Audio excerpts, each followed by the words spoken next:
Welcome to the North Fork Ashley Creek. This is a creek that's about 10,000 feet up. It is spring fed, and it also is fed by snow melt. It's in the Uinta Mountain Range. I believe it's Uinta Mountain Range. It's between the Dyer Mountain and Marsh Peak, and it's about 15 or 20 miles north of Vernal, Utah. One of the things that I thought was kind of interesting in Vernal was whenever I was going by the high school, I noticed that I believe that their mascot is the Ute.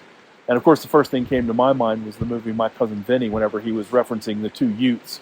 And the judge asked him, "To what did you say Ute?" And Vinny corrected himself by saying, "Oh, I'm sorry, Your Honor, it's two youths." But I guess if he wanted to, he could have referenced the mascot for the Vernal High School. Totally aside, I digress.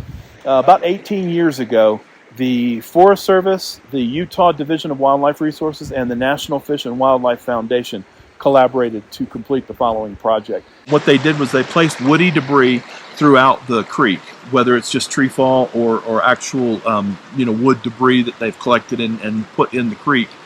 And what it does is it provides a habitat complexity that increases the habitat complexity for the Colorado River cutthroat trout.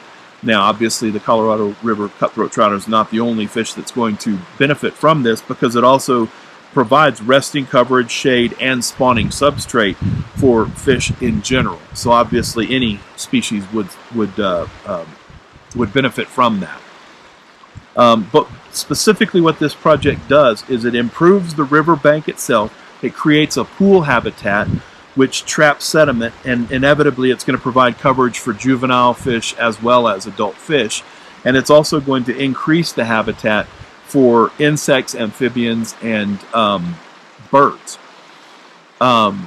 Ultimately what this does is it improves the fishing opportunity for people who come here to fish. And this is an area where there's a relatively large number of fishermen that come through. They don't necessarily camp here, but this is a campground as well. So specifically, they wanted to improve the fishing opportunity for people who come here to camp. Personally, I'm a deep sea fisherman at heart, or pier fishing, ocean fishing, if you will. Or when I was a kid, we would set up trot lines for catfish. But what this place has done is it's actually inspired me to look into a little bit more of the material or the equipment that I would need to fly fish, as well as the space that it would take up. And if it's not something that seems too obtrusive, then it's certainly something that I would consider whenever I find myself in areas similar to this.